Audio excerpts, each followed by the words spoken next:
예수님께서 베들레헴에서 나셨죠.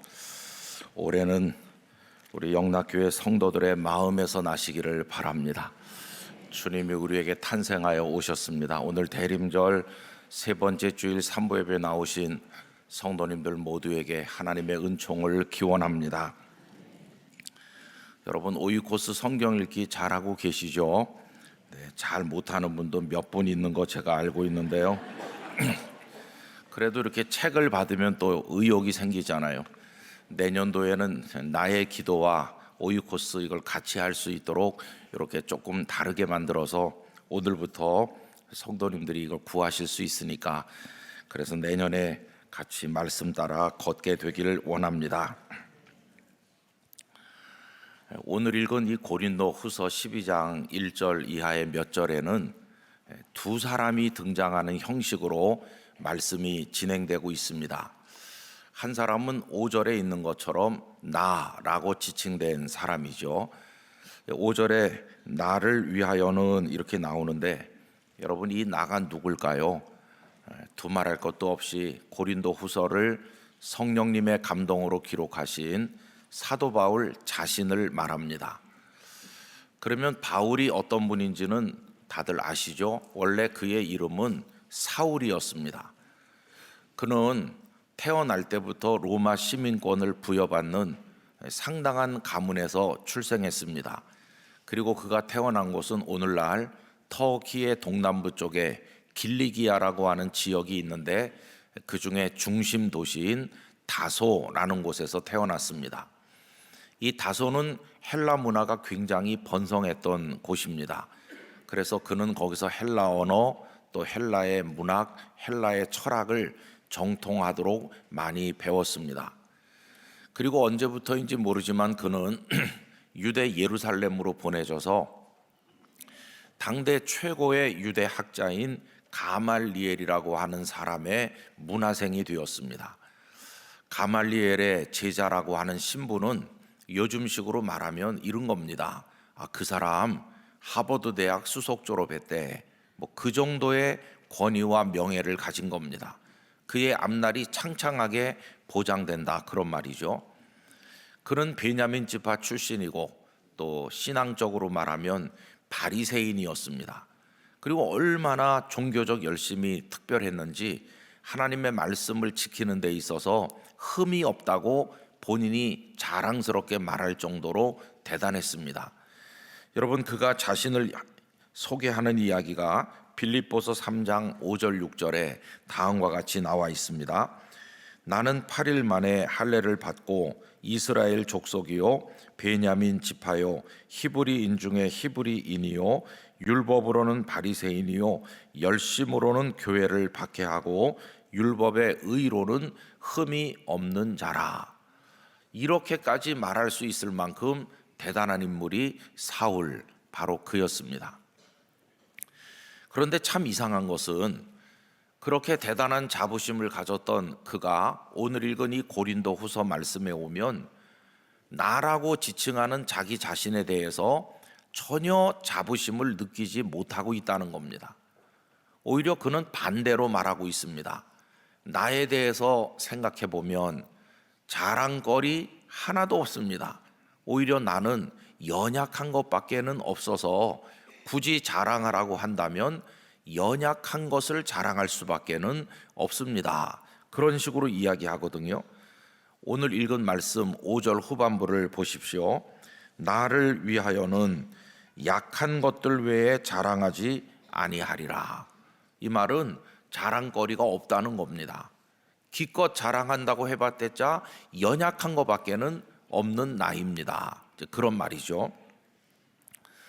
그럼 여러분, 한때는 그렇게 대단한 자부심을 가졌던 사람이, 아니 여기서는 왜 이렇게 자기 자신은 연약한 것밖에 없노라고 말하고 있을까요? 이렇게 달라진 데는 어떤 일이 있는 것일까요?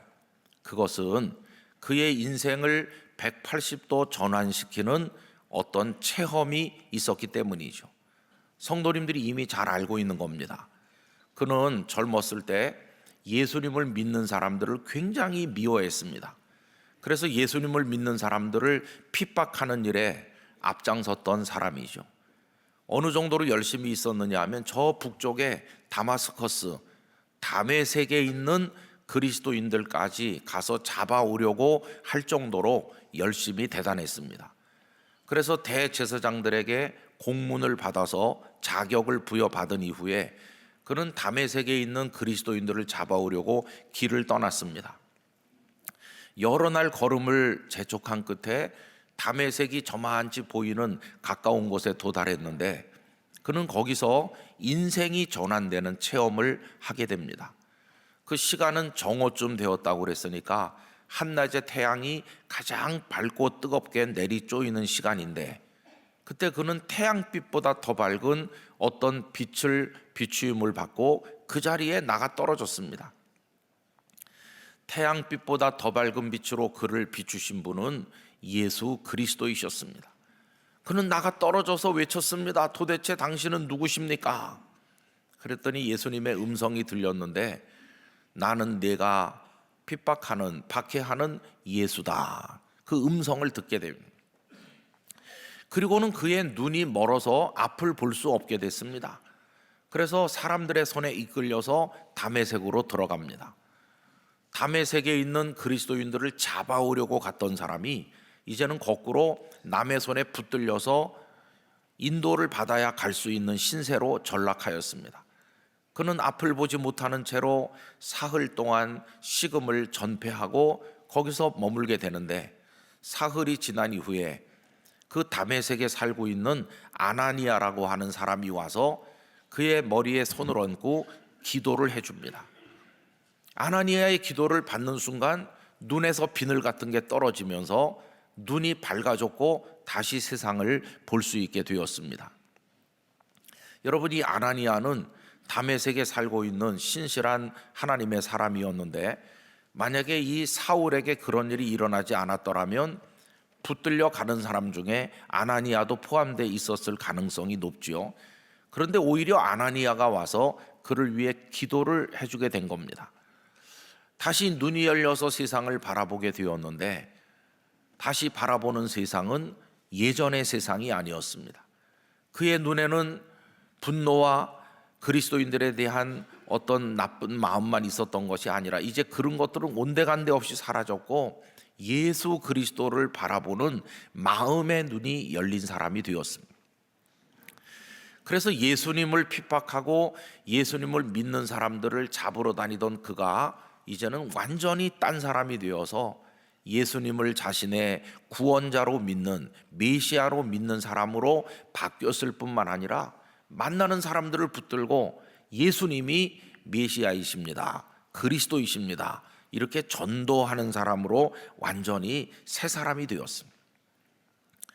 이렇게 새롭게 되는 전환점을 통과하고 난 이후에 그는 세상을 보는 눈이 달라졌고 가치관이 완전히 뒤바뀌게 되었습니다.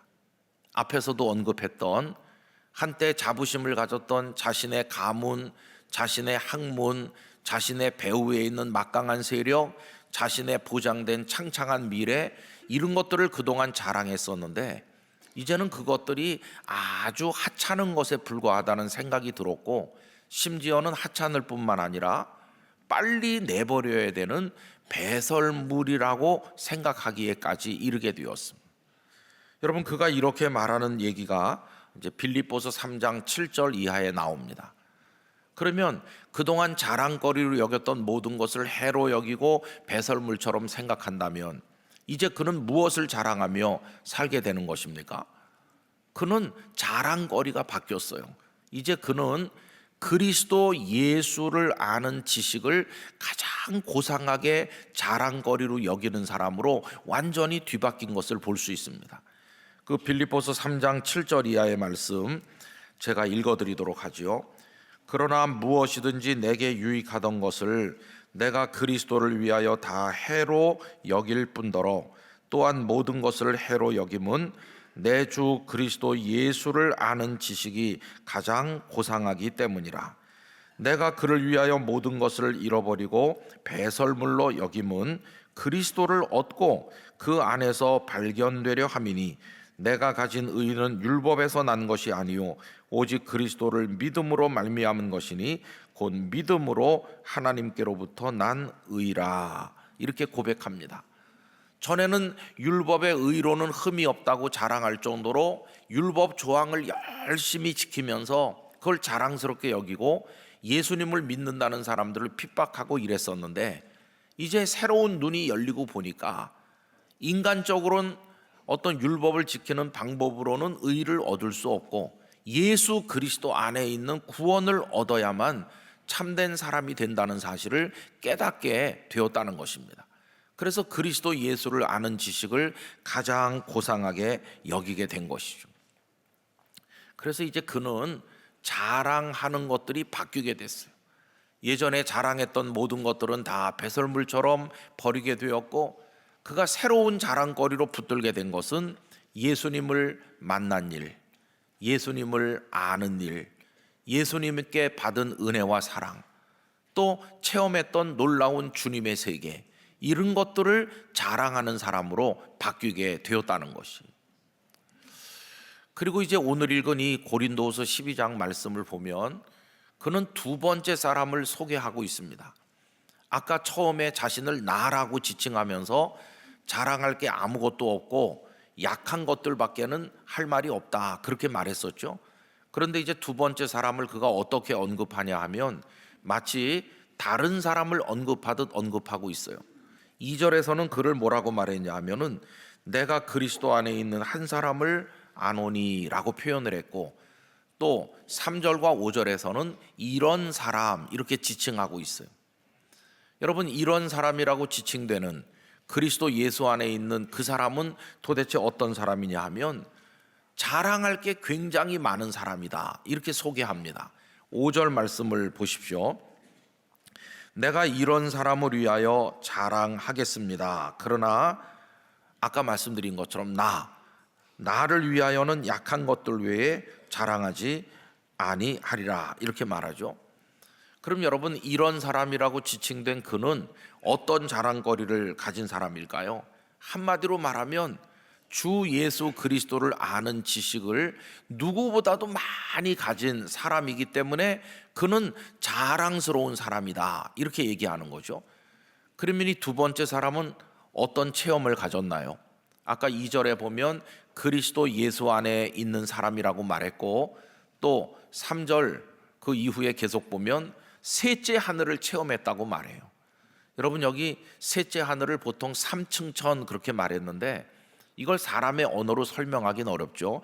뭔가 놀라운 하나님의 세계를 경험했다는 것이에요. 근데 그 하나님의 세계를 경험하는데 그 체험이 얼마나 황홀한지, 자신이 몸 안에 있었는지 몸 밖에 있었는지조차도 잘 모를 정도로 황홀한 체험이었다. 그거를 두 번이나 반복하고 있죠. 여러분, 오늘 말씀 2절과 3절을 다 같이 읽어보도록 하겠습니다. 내가 그리스도 안에 있는 한 사람을 아노니 그는 14년 전에 셋째 하늘에 이끌려 간 자라. 그가 몸 안에 있었는지 몸 밖에 있었는지 나는 모르거니와 하나님은 아시느니라. 내가 이런 사람을 아노니 그가 몸 안에 있었는지 몸 밖에 있었는지 나는 모르거니와 하나님은 아시느니라. 어떤 신비로운 하나님의 세계를 놀랍게 체험했구나 하는 것을 알 수 있어요. 그럼 여러분, 여기서 말하는 셋째 하늘은 도대체 뭘까요? 그는 4절에서는 셋째 하늘을 낙원이라는 말로 바꾸고 있는 걸 보게 되죠. 4절 보십시오. 그가 낙원으로 이끌려가서 말로 표현할 수 없는 말을 들었으니 사람이 가히 이르지 못할 말이로다. 사람이 이르지 못할 말을 하시는 분은 하나님이시고 하나님의 음성을 들었는데 그거를 사람의 말로 어떻게 설명이 불가능하다. 그러니까 여기 이런 사람이라고 지칭된 그 사람은 하나님의 세계를 경험한 사람인데 하나님의 음성을 들었는데 그 황홀함이 이루다 말할 수가 없고 몸 안에 있었는지 몸 밖에 있었는지도 모를 정도로 신령한 은혜를 체험을 했고 하나님의 음성을 듣는 그런 경험을 그가 했다. 그래서 이 사람은 굉장히 자랑할 만한 사람이다, 이렇게 소개하는 거죠. 자, 그럼 여러분, 오늘 읽은 이 몇 절의 말씀에서 두 명이 등장한다고 그랬잖아요. 하나는 나라고 지칭된 사도 바울 자신이고, 또 한 사람은 이런 사람이라고 하면서 셋째 하늘을 경험한 사람이라고 하는데, 그럼 그 이런 사람, 셋째 하늘을 경험한 사람은 도대체 누구를 가리키는 것일까요? 그것도 역시 바울 자신을 말하는 거예요. 여기서 바울은 자기 자신을 둘로 나눠서 말하고 있습니다. 하나는 아무리 뜯어봐도 자랑할 게 하나도 없는 연약한 나, 그게 바울의 한쪽 모습이고, 바울의 또 다른 쪽 모습은 뭐냐 하면 하나님의 영광의 세계를 경험해서 자랑할 게 굉장히 많은 그런 또 하나의 자기 모습, 이렇게 두 가지로 나눠서 설명하고 있어요. 그런데 조금 이상하죠. 자랑할 게 하나도 없는 연약한 자신을 얘기할 때는 나 이렇게 직접적으로 얘기합니다. 나라고. 그런데 왜 자랑거리가 엄청나게 많은 신비로운 체험을 한 그 사람을 말할 때는 나라고 하지 않고 마치 다른 사람 얘기하듯이 이런 사람 이렇게 표현했을까요? 그 이상한 표현 방법에 대해서 학자들의 설명은 대강 이래요. 당시 유대인 랍비들은 사람들에게 말씀을 가르칠 때 자기를 이야기하는 대목이 나오면 그게 납니다 하고 말하지 않고 다른 사람인 듯이 자기를 말하는 화법을 사용하는 걸 좋아했다는 것입니다. 그래서 바울도 여기서 그런 화법을 빌려다가 다른 사람 이야기하듯 하면서 사실은 자기 얘기를 하고 있는 거다, 이렇게 설명하기도 하고, 또 어떤 사람 이렇게도 설명해요. 셋째 하늘에 올라가서 하나님의 영광의 세계를 본 사람이 바로 나요, 이렇게 말하면 굉장히 교만하게 들리잖아요. 자기 힘으로 셋째 하늘을 체험한 것처럼 말하는 교만이 거기서 느껴질까 봐 그게 염려가 돼서 자기를 이렇게 가리고 자신이 그런 신비로운 체험을 한 것은 하나님의 은혜임을 강조하기 위한 겸손의 표현이다, 이렇게 설명하고 있어요. 어쨌든 분명한 사실은 뭐냐 하면 자랑할 게 하나도 없는 연약한 나, 그것도 바울이고, 하나님의 어마어마한 세계를 체험을 해서 자랑할 게 많은 그 사람도 바울이라는 것이, 여기서 우리는 두 가지 사실을 알게 됩니다.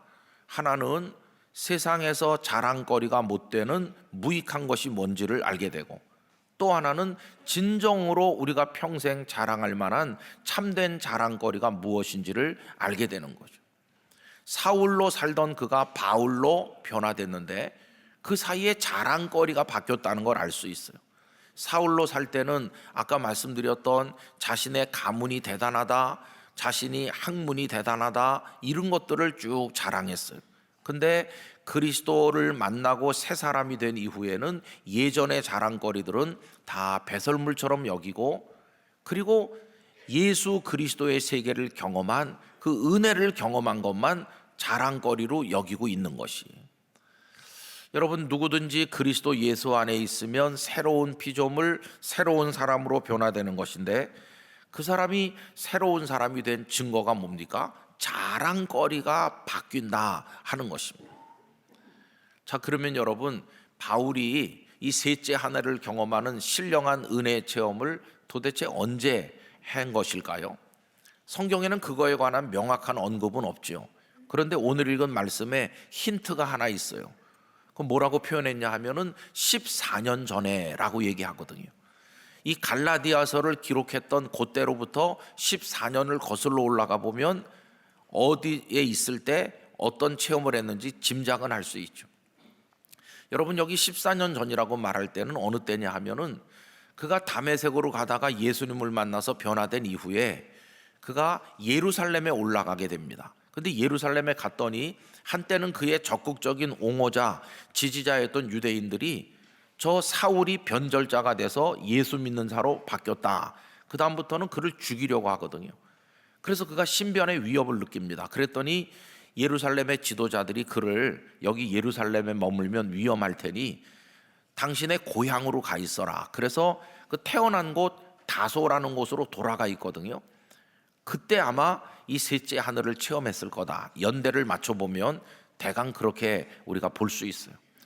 어쨌든 주님께서 그에게 그런 특별한 은혜를 체험하게 하셔서 하나님의 세계를 경험하게 하신 것은 앞으로 그를 복음의 사람으로, 로마 제국 전역을 다니며 하나님의 복음을 전도할 사람으로 쓰시기 위해서 그에게 남다른 특별한 은혜를 주셨다는 사실을 우리가 알 수 있는 거죠. 바울도 그걸 자랑스러워했습니다. 인간 바울은 자랑할 게 아무것도 없는 연약한 나입니다. 그러나 하나님의 손에 붙들려 하나님의 사람이 된 그 이후에 나는 하나님의 신령한 세계를 경험한 자랑거리가 굉장히 많은 새로운 나입니다. 이렇게 지금 본문에서 이야기를 하고 있는 거죠. 여러분, 그때나 지금이나 사람들은 다 뭔가를 자랑하며 살고 있어요. 요즘도 그때 사람들과 다를 게 없어요. 요즘도 집안이 좋은 거 자랑거리고, 공부를 많이 하신 것들도 자랑거리가 되고, 그리고 재산이 많은 거, 신분이 높아서 힘이 있는 거, 뭐 이런 게 다 인간적인 자랑거리가 되는 거 아닙니까? 예수님 당시도 똑같아요. 여러분, 예수님 당시 유대 사회를 들여다보면 로마 제국과 연결되어 있는 권력 계층이 있었을 겁니다. 그 다음에 대제사장들과 한 가족이 된 제사장 가문이 있었을 거고, 사내들인 공의 회원이 되었던 소수 엘리트가 있었을 것이고, 그리고 일반 백성들에게 존경받는 서기관이라든지 바리새인들 중에 경건한 사람이라든지 이런 사람들은 그 최상류층, 소위 특권층 소수로서 굉장한 자랑거리를 가지고 있었을 거예요. 그러면 나머지 대중들은 어떻습니까? 나머지 백성들은 너무도 평범하기 때문에 자랑할 게 없고 가진 힘도 없고, 오히려 그 당시 로마에 수탈당하면서 경제적으로 굉장히 어려워서 삶과 죽음의 경계선에 버려지듯 한 사람들이 태반이고, 유랑하는 사람들도 많이 있고, 그들에게 무슨 자랑거리가 있겠어요? 그 사람들은 오늘 생계를 유지하는 게 어려울 정도로 삶이 고단하고 힘든 사람들이었을 뿐입니다. 그렇게 유대 사회가 구성되어 있었는데 그때나 지금이나 어느 사회나 비슷하겠죠. 그런데 여러분, 참 놀라운 일이 나타나기 시작했는데, 아무 자랑거리도 없어 보이는, 정말 보잘것없어 보이는 평범한 백성들이 어느 날 뭔가를 자랑하기 시작했다는 것이, 사람들 만날 때마다 여러분 내 얘기 좀 들어보세요 그러면서 뭔가를 자랑하는데, 그래서 사람들이 모여서 그 얘기를 들어보니까 이 사람들은 자랑할 가문도 없고 학벌도 없고 아무것도 없잖아요. 근데 도대체 뭘 자랑하나 하고 가서 들어보니까 이들은 예수님을 자랑하고 있더라는 거예요. 자기들이 예수님을 만났다고, 예수님께서 자신을 사랑해 주셨다고, 예수님을 통해 내가 고침을 받았다고, 예수님을 알게 되니까 세상이 달라졌다고, 그러면서 절망했던 자신이 어떻게 희망 중에 살게 됐는지 예수님을 자랑하는 사람들이 여기저기에서 많이 나타나기 시작했다는 겁니다. 그래서 유대의 소수 특권층, 세상적인 자랑거리가 많은 사람들이 이상하게 생각했어요. 저자들은 자랑할 게 아무것도 없는데 도대체 뭘 자랑하는 건가? 가까이 가서 들어보니 하나같이 예수님을 자랑하고 있었어요. 근데 그 유대 지도층 인사들은 화가 났어요. 예수님을 자랑하는 그들을 보면서 박수를 보낸 게 아니라 오히려 그들을 미워하게 됐습니다. 왜 그러냐 하면 자신들은 예수님을 만난 적도 없고 예수님의 사랑을 받은 적도 없고 예수님을 통해 변화된 것도 없고 예수님과 늘 대척점에 있었는데, 그래서 예수님을 자랑할래야 할 게 자기들에겐 아무것도 없는데 저 사람들은 예수를 통해 뭘 경험했는지 자랑하는구나. 여러분, 그 다음부터 세상은 둘로 나뉘어졌습니다.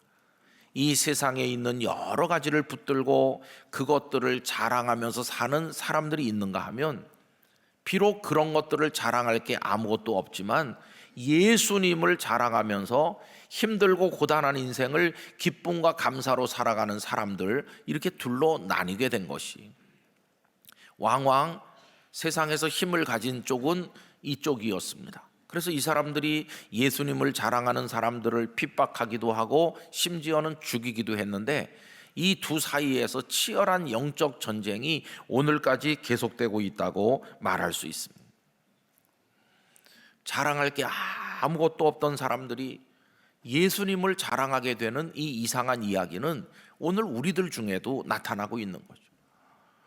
여러분, 저도 이 말씀을 정리하면서 저 자신을 생각해 봤어요. 제가 목사가 돼서 매주일 여러분들에게 이렇게 말씀을 나누고 또 여기저기 가서 또 설교도 하기도 하고 이런저런 일을 하기도 합니다.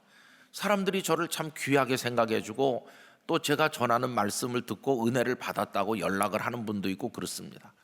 그럼 여러분, 제가 저를 가만히 생각해 보면 뭐 자랑할 게 뭐가 있습니까?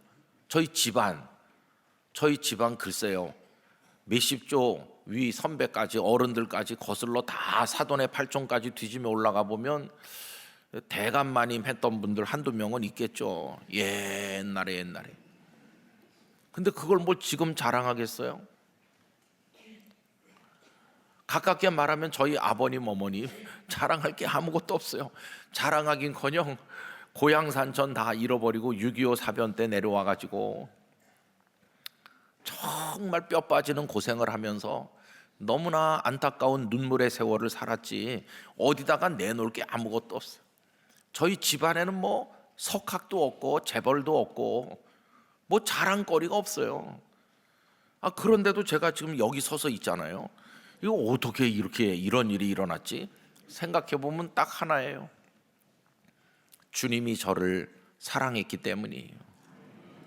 예수님이 저 같은 사람을 사랑하셔서 저희 집안에 예수님이 다가오시고 저희 아버님 어머님이 예수님 믿게 하시고 믿음 안에서 저도 주님을 만나게 하시고 주님을 통해 치유받게 하시고 주님 안에서 눈뜨게 하시고 결국 예수님의 사랑을 받았더니 세상에서는 자랑거리도 없고 비천하고 어리석고 둔하고 볼품없던 사람들인데 오히려 세상에서 힘이 세고 강한 사람들을 부끄럽게 하는 사람들로 우리가 바뀌게 해주셨다. 누가? 예수님께서 그렇게 하셨다는 거예요. 여러분이 이 이야기를 잘 설명하는 대목이 고린도전서 1장 26절 이하거든요. 제가 그거를 이해를 돕기 위해서 쉬운 성경으로 한번 읽어봐 드리도록 하겠습니다. 성도 여러분, 하나님께서 여러분을 부르셨을 당시 여러분의 모습이 어떠했는지를 생각해 보십시오. 주님이 우리를 처음 부를 때 이 세상에서 우리가 어떤 존재였는지를 생각해 보라는 거예요. 세상의 표준으로 볼 때, 세상의 눈으로 보면 지혜 있는 사람이 많지 않았다. 권력 있는 사람도 많지 않았으며 가문 좋은 사람도 많지 않았습니다. 우린 자랑거리가 없었다, 그런 얘기죠. 그러나 하나님께서는 지혜로운 것들을 부끄럽게 하시려고 세상에 미련한 것들을 선택하셨고 강한 것들을 부끄럽게 하시려고 세상에 약한 것들을 선택하셨습니다. 하나님께서는 세상에 비천한 것들과 멸시받는 것 그리고 아무것도 아닌 것들을 선택하여 유력한 것들을 멸하셨습니다. 그래서 보잘것없는 사람들을 주님이 사랑하셔서 높여주시고 하니까 세상에 힘 있다고 하는 사람들이 오히려 부끄러움을 당하게 되었다는 거예요. 이것은 하나님 앞에서 어느 누구도 자랑하지 못하게 하기 위해서였습니다. 하나님 앞에서는 무슨 재산이 많다고 학식이 많다고 힘세다고 이런 거 자랑할 수 없게 된다는 거예요. 30절, 그러나 여러분은 이러한 하나님에게서 나서 예수 그리스도 안에 있게 되었습니다. 예수님은 하나님께로부터 오는 우리의 지혜와 의와 거룩함과 구속이 되셨습니다.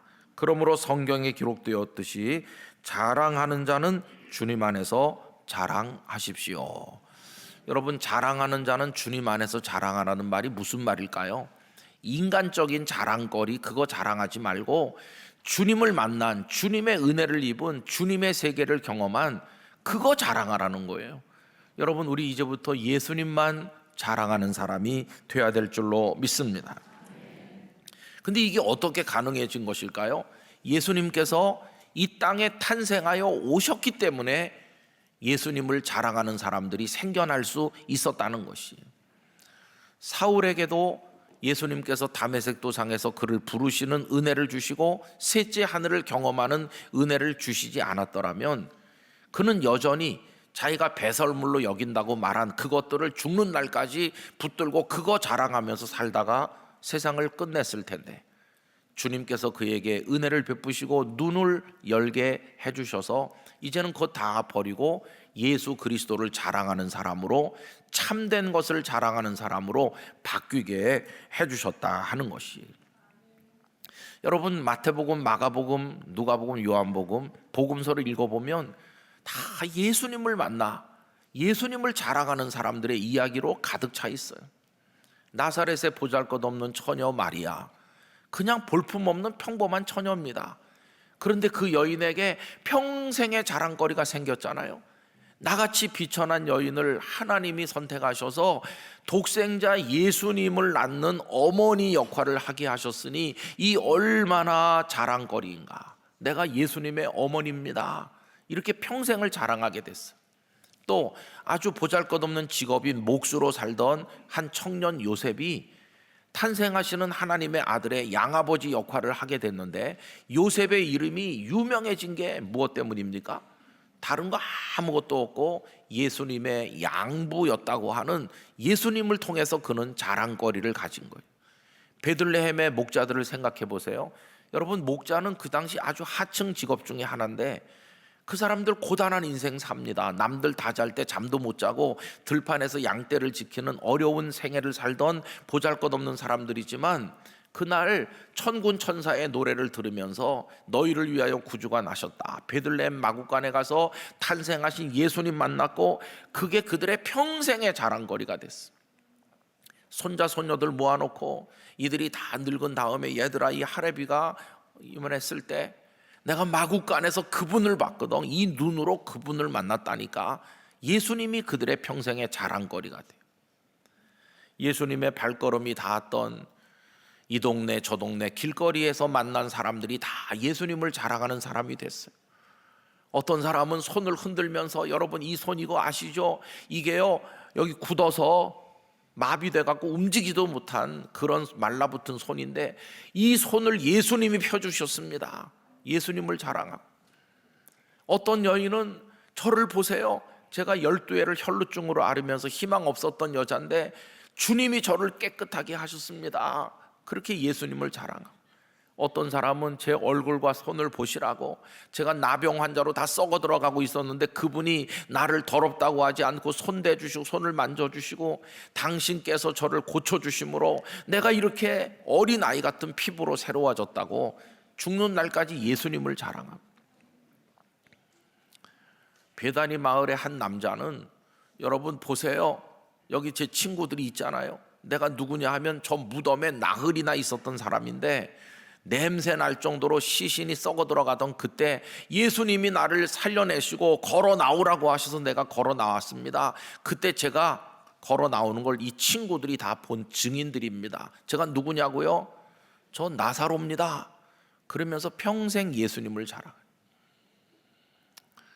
사내들인 공회원이고 존경받는 랍비로 상당히 성공해서 자랑거리가 많았던 니고데모라는 사람, 어느 날 밤에 와서 예수님을 만나 진지한 대화를 밤이 늦도록 나누잖아요. 그러면서 눈이 열려서 자신이 붙들고 있는 이 세상의 모든 게 얼마나 허망한가를 깨닫는 그 순간 예수님을 통해 영원한 생명을 깨닫게 되죠. 예수님 그에게 영생을 말씀하잖아요. 하나님이 세상을 이처럼 사랑하사 독생자를 주셨다고 하면서 그를 믿는 자마다 멸망하지 않고 영생을 얻게 해주신다고 그의 눈을 열어서 말씀하시죠. 그 다음부터 그는 사내들인 공회원이라는 이런 거 자랑 내려놓고 예수님의 사람으로 그가 살아간 것이, 이 복음서에 등장하는 예수님을 자랑했던 사람들의 공통점, 세상에서 자랑거리가 없었거나 허망한 것을 자랑했던 사람들이었는데 이제부터는 예수님만 자랑하는 사람들로 바뀌었다고 하는 공통점이 그들에게 있다 하는 것입니다. 여러분, 그런 사람들이 모여들고 있는 곳, 거기가 어딘지 아세요? 거기가 바로 천국인 것이. 천국은 세상의 가문, 학벌, 신분, 권력 이런 거 자랑하는 사람들이 아니라 이제 그런 거 다 내려놓고 주님이 저를 사랑하셨습니다. 주님이 저를 만나 주셨습니다. 제가 하나님의 세계를 경험했습니다. 주님은 언제나 제 마음에 계십니다. 제가 가난하고 힘들지만 주님만 생각하면 너무너무 기쁩니다. 이렇게 말하는 사람들로 이루어지는 나라가 하나님의 나라 천국인 것이에요. 거긴 바울처럼 말하는 사람들이 모여들고 있습니다. 나도 한땐 자랑거리 많았지만 예수님 만난 다음엔 그거 다 이제는 버렸습니다. 예수님을 만난 게 최고예요, 최고. 당신은 그 예수님 아세요? 그렇게 말하는 사람들이 모여드는 곳이 바로 천국이라 하는 것입니다. 원래 우리 주님은 교만한 사람 안 좋아하시잖아요. 그런데 그 교만이 용서되는 딱 한 가지 예가 뭐냐 하면 예수님 만났습니다 이거 자랑할 때는 야 너 겸손해라 이렇게 안 하시고 그거는 인정해 주시는 거예요. 주님을 자랑하는 거니까. 오늘 예배하시는 여러분, 예수님이 여러분의 생애 최고의 자랑거리가 되시기를 축복합니다. 그러려면은요 예수님을 체험해야 되는 거예요. 내가 영락교회 몇십 년 다녀가지고 집사도 되고 권사도 되고 장로도 되고 목사도 되고 뭐 다 됐는데 내가 주님을 정말 만났나? 구원의 기쁨이 있나? 내가 그런 신령한 영적 체험을 했나? 난 아무것도 없고 맹숭맹숭한데 이제 집사 된 지 얼마 안 되는 사람이 자기가 예수님 만났다고 자랑하면 자존심 상하잖아요. 그래서 그 사람은 그런 은혜 받은 걸 자랑하는데 난 하도 자랑거리가 없어서 손자 받아쓰기 100점 한 거나 자랑하고 그러면 조금 우리가 영적으로 초라하잖아요. 여러분 주님의 은혜 받은 걸 자랑하실 수 있게 되기를 축복합니다. 주님께 빨리 면회를 신청하셔야 되는 거예요. 주님 저의 인생에 찾아와 주세요. 제가 세상의 것들 붙들고 위로받으면서 그거 가지고 살아보려고 애쓰는데 이거 얼마나 초라한지 언제 안개처럼 꺼질지 모르는데 주님 저에게도 주님의 세계를 보여주세요. 주님을 만나고 싶습니다. 사라지지 않는 은혜가 제 속에 충만하길 원합니다. 그렇게 하면 주님은 은혜 베푸시는 일에 인색한 분이 아니세요. 간절히 사모함으로 우리 주님 앞에 엎드려 기도하시기 바랍니다. 어떤 형태로든 주님께서 우리를 사랑하고 계시다는 거, 우리를 붙들고 계시다는 거, 우리를 이끌고 계시다는 걸 깨닫게 하실 것이고 기쁨을 주실 것이. 그러면은 우리가 그걸 주님을 자랑할 수 있는 사람이 되는 것이에요. 우리 영락교회 성도들 모두가 예수님을 자랑하는 성도들 되시기를 바랍니다. 그러면 주님도 기뻐하시고 세상 사람들이 우리의 그 자랑하는 걸 듣고 그들도 주님을 만나게 될 것이고 근데 하나님 영광이 나타나는 거죠. 여러분 성탄의 계절을 살고 있는데 성탄절은 2000년쯤 전에 마구간에서 베들레헴에서 예수님이 탄생하셨대더라 그거 아는 게 성탄절이 아니고 내가 주님을 만나 주님을 자랑하는 그 마음이 내 속에 생겨나게 되는 그때부터 나는 진정으로 성탄을 맞이한 사람이 되는 것이 여러분 그런 은혜가 여러분 속에 있으시기를 바랍니다. 조금 위에 부를 찬송은 고도소서 임마누엘이거든요. 주님이 여러분 속에 들어오시길 바라고 이때 끝날 때 부를 찬송은 주님과 함께 즐기는 아름다운 데이트를 그 기쁨을 노래하는 건데 언제나 주님과 함께 살아가시는 복된 성도들 되시기를 간절히 축원합니다. 기도하겠습니다. 아버지 하나님, 저희들도 인간적으로 많은 걸 자랑하며 살지만 생각해보면 그것들이 다 허무하기 짝이 없는 것들입니다. 진정한 자랑거리는 예수님을 아는 것임을 깨닫습니다. 바울처럼 자랑하게 하여 주시고 저희들에게도 셋째 하늘의 체험을 주셔서 하나님의 은혜 받은 걸 자랑하고 주님을 통해 새 사람 된 걸 자랑하는 축복을 내려 주옵소서. 예수님의 이름으로 기도하옵나이다. 아멘.